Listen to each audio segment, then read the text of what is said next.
Bonjour à toutes et à tous et bienvenue dans Fil de Science, le podcast Futura où nous retraçons l'actualité de la semaine. Je suis Emma Hollen et cette semaine nous faisons le point sur l'efficacité des vaccins. La dose de rappel semble de plus en plus inévitable. Une nouvelle étude américaine corrobore les résultats produits par Israël dont nous parlions il y a 2 semaines, suggérant une baisse d'efficacité des vaccins au cours du temps. Menée chez près de 800 000 Américains, elle révèle que la protection conférée par les vaccins chuterait de manière vertigineuse seulement quelques mois après la vaccination. Ainsi, en l'espace de 8 mois, l'efficacité des vaccins contre les infections passerait de 86 à 13% pour Janssen, de 89 à 58% pour Moderna et de 87 à 43% pour la formule Pfizer-BioNTech. La bonne nouvelle, c'est qu'en dépit de cette baisse d'efficacité, les vaccins continueraient de protéger efficacement contre les risques de décès, avec un taux de protection de plus de 80% pour les moins de 65 ans et 70% pour les plus âgés, bien supérieur à celui enregistré chez les non-vaccinés. Cependant, même si l'ensemble de la population était à ce jour vaccinée et protégée contre les pires risques de la maladie, la baisse d'efficacité des vaccins contre les contaminations reste une mauvaise nouvelle. Elle signifie que le virus pourra reprendre sa circulation à pleine puissance, ouvrant la porte à l'émergence de nouveaux variants potentiellement plus contagieux, plus dangereux et plus résistants aux vaccins existants. Ces nouvelles données viennent à l'appui des arguments en faveur d'une 3e dose, avec pour double objectif de renforcer le système immunitaire pour préserver les personnes les plus à risque des formes graves de la maladie et pour limiter la contamination et la contagiosité des personnes vaccinées. Un avenir chaud ne signifie pas forcément un avenir sec. C'est du moins ce qu'indique une nouvelle étude publiée par des chercheurs de l'université d'Harvard. En simulant le comportement de l'atmosphère terrestre avec une température moyenne de 30 degrés contre 15 degrés actuellement, l'équipe a découvert avec surprise que la Terre pourrait connaître plusieurs jours sans pluie suivis par de gigantesques tempêtes aux précipitations diluviennes. Les fortes températures causeraient la séparation de l'atmosphère en 2 couches, une inférieure avec des températures très élevées et un fort taux d'évaporation et une supérieure plus froide. Cette séparation permettrait à la tempête en devenir d'emmagasiner de l'énergie avant d'éclater finalement.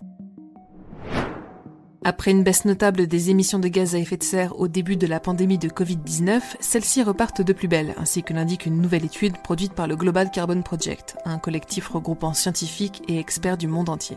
39 milliards de tonnes de CO2 émises sont attendues pour 2021, liées notamment à la relance économique que les gouvernements et les industries tentent d'engager suite à l'explosion de la pandémie en 2020. Afin d'atteindre leur objectif de neutralité carbone d'ici 2050, les États devront donc collectivement réduire leurs émissions d'1,4 milliard de tonnes en moyenne chaque année.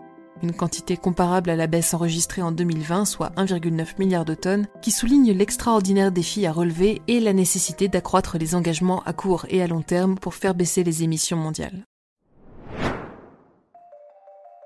Suite à la première détection de LIGO et Virgo en 2015, les ondes gravitationnelles semblent désormais pleuvoir en masse. Récemment, les astronomes ont ajouté pas moins de 35 nouvelles détections à un catalogue qui en compte désormais 90. Presque toutes ont pu être catégorisées, 32 correspondant à la collision entre 2 trous noirs et 2 à celle entre un trou noir et une étoile à neutrons, mais la dernière reste pour sa part un mystère.